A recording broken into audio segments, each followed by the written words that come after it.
अब क्या एक एक के कान में आके बोलोगे ताली बजाओ?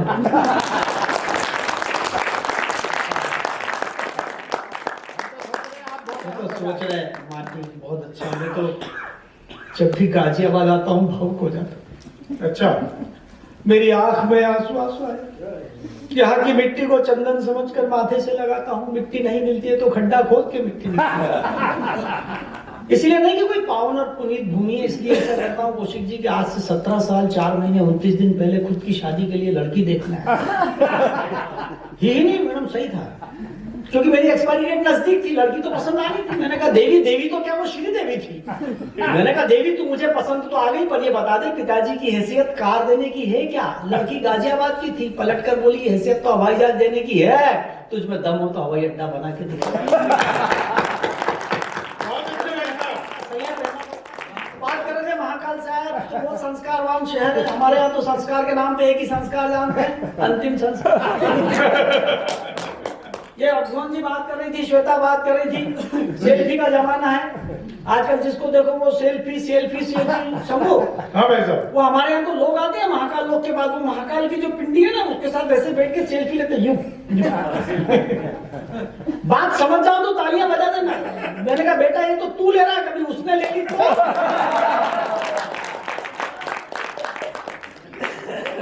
स्थिति खराब है। 4-4 पंक्तियों से बात करूंगा कि अंधों को मोटर कार देने की जरूरत क्या थी? लंबी रदीफ है, साथ बोलेंगे तो मजा आ जाएगा। चौथी पंक्ति पर उठा देना। अंधों को मोटर कार देने की जरूरत क्या थी?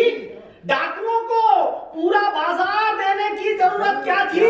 और जब मालूम था तैयार रहना, जब मालूम था चूना लगाकर भाग जाएगा तो विजय माल्या को इतना उधार देने की जरूरत बने। फालतू का काम नहीं कर।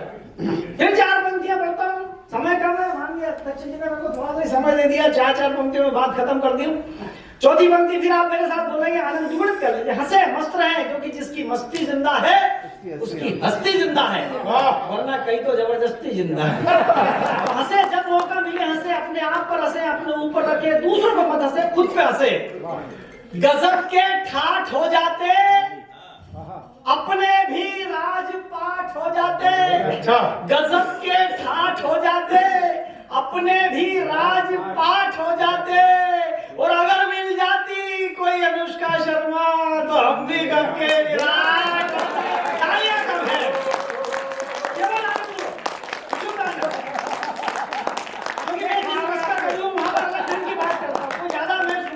चुपचाप बैठता नहीं, अपनी मस्ती करता हूँ। जो कष्ट आज हम भोग रहे हैं आज के दिन, वो ले लो। रास्ता बंद है तो आता कहां से? रास्ता बंद है तो आता कहां से है? अगर आ जाए तो फिर जाता कहां से? खाली तो चौथी पंक्ति में लेना साहब। रास्ता बंद है, इतना जोश इस समय, उस समय क्या रहा? रास्ता बंद है तो आता कहां से है? अगर आ जाए तो फिर जाता कहां से है? 3 दिन से बंद है दारू की दुकान, फिर भी टुन्ने यार लाता कहां से? हंसने के लिए कोशिश की, कोई लंबी यात्रा नहीं करता, दावा करता हूँ, चैलेंज करता हूँ। पिछले दिनों गाजियाबाद आया था मैं, अग्रवाल साहब की शादी थी, सत्य घटना बता रहा हूँ, बिल्कुल सत्य घटना, मालिक की कसम, भगवान की कसम, सत्य घटना। मैं और मेरी वाइफ, हम दोनों अग्रवाल साहब की शादी में हाथ पकड़ के घूम रहे।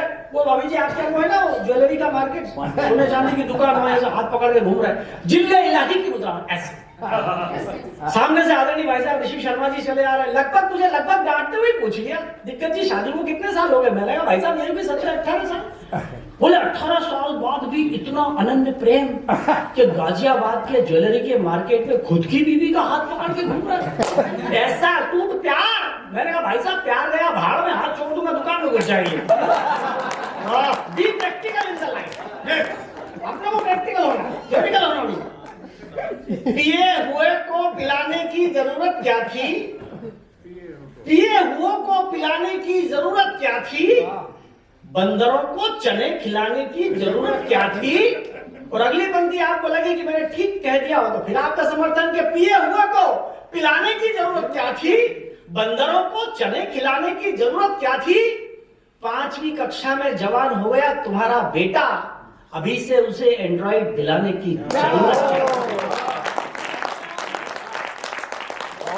सांप लाए थे तो बीन लाने की जरूरत क्या थी? इशारा समझ जाना।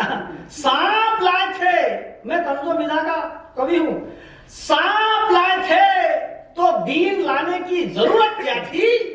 फेसबुक पर इतना यकीन लाने की जरूरत क्या थी? और तू मेरा दोस्त है तो खाली हाथ आ महफिल में ये दारू और नमकीन लाने की जरूरत क्या? तालियां कर रहे हैं। आप तो खुश रहो, मस्त रहो। आजादी इसलिए नहीं मिली कि हम चुप बैठे, मस्ती में आनंद लो। तब अक्सर मैं कहता हूं कि न वार से मिलेंगे, न हथियार से मिलेंगे, नगद से मिलेंगे, न उधार से मिलेंगे।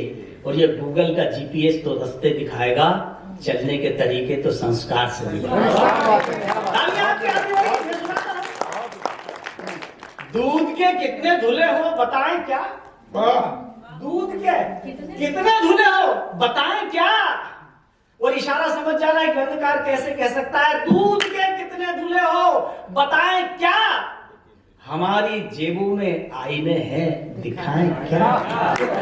मैं धन्यवाद देता हूं आदरणीय सिंह साहब को, जिन्होंने एक अवसर दिया आपसे भेंट करने का, आपके बीच खड़े होने का, एक तौफीक दी, एक हैसियत दी कि हम लोग यहाँ खड़ा होकर सुनाए। एक बार आदरणीय सिंह साहब के लिए तालियां बजा दीजिएगा कि दूध के कितने धुले हो बताएं क्या? हमारी जेबों में आईने हैं, दिखाएं क्या? तुमने जो रील बनाई वो सबको दिखाई, हमने जो बनाई वो दिखाई। तुमने जो रील बनाई वो सबको दिखाई, हमने जो बनाई वो दिखाए क्या? और फेसबुक पर फंसा रखी है जवानी की फोटो, कहो तो अभी वाली दिखाए क्या? पिछले दिनों कलकत्ता कवि सम्मेलन से लौट कर आया, रात को 9 बजे श्रीमती जी ने डाइनिंग टेबल पर खाना लगाया। मैं अपने मित्र से मोबाइल पर बात कर रहा था, इधर श्रीमती जी की कोनी का टल्ला मेरे सर पर चल रहा था। मुझसे कहने लगी, दाल कैसी बनी, चावल कैसे बने, दाल कैसी बनी, चावल कैसे बने। मैं बोला, क्या खाक बने, बार बार कंकर आते हैं, बीन नहीं सकती थी क्या? भगवान ने 2 बड़ी बड़ी आंख दी है। कहने लगी, चीखो मत, इस बात पर कुछ कहूंगी तो तर्क बढ़ेगा। देने के नाम पे भगवान ने तुझे भी 32 दांत दिए, 2-4 चवाले how to extract the work by the given resources, यही नहीं याद करके आया ताकि आपको लगे कि एक कवि तो आज के इस देवप्रभा प्रकाशन में इंटेलिजेंट टाइप का आया कि सब सेंटेंस याद करके आया। हंसने के लिए आपको, अभी पिछले दिनों में सिंगापुर गया, सिंगापुर गया, सब लोग जाते हैं, आप लोग तो और कहीं थाईलैंड वगैरह भी जाते हो, मैं केवल सिंगापुर गया। स्थिति खराब थी और आप जो लोग सिंगापुर गए होंगे, कौशिक साहब उन्होंने देखा हो, रात भर वाइल्ड लाइफ सफारी में बिठाकर घुमाते हैं, मेट्रोस में, ट्रेन में। सीन देखना क्या बना, सीन ये बना कि मेरी वाइफ सेंटी हो गई। सेंटी, आजकल सेंटेंस पूरे बोलते हैं कि सेंटी, हब्बी, ऐसे बोलते हैं ना, सेंटी, हब्बी। मैंने कहा हब्बी क्या होता है? बोले हस्बैंड का शॉर्ट फॉर्म, हब्बी। तो बात ये थी, बोले मेरे से, बोले कि हाँ आपको पेड़ पर चलना आता है, चढ़ना आता है? मैंने कहा नहीं आता। बोले फिर तो आपसे बंदर अच्छे।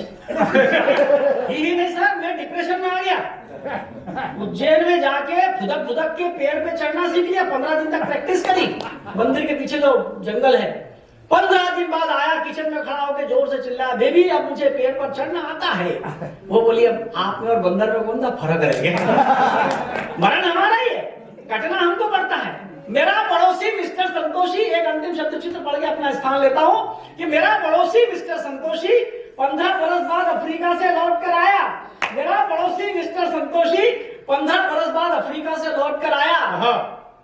तो स्वागत के लिए एयरपोर्ट पर खड़ी उसकी बेहद बदसूरत पत्नी को उसने गले से लगाया और झूम कर गाने लगा, वो साथी रे तेरे बिना भी क्या जीना है, तू ही तो मेरी कैटरीना है। अपनी बेहद बदसूरत पत्नी को गले से लगाया और झूम कर गाने लगा, वो साथी रे तेरे बिना भी क्या जीना है, तू ही तो मेरी कैटरीना है। मैं पास में खड़ा था, मैंने कहा, यार संतोषी क्यों भावनाओं में बहता है, इतनी बदसूरत बीवी है फिर भी उसे कैटरीना क्यों कहता है? वो बोला, दिग्गज जी यूं तो आपकी कलम हर बात सच लिखेगी, लेकिन आप भी 15 साल अफ्रीका में रह के आ जाओ, आपको भी आपकी बीवी कैटरीना ही दिखेगी।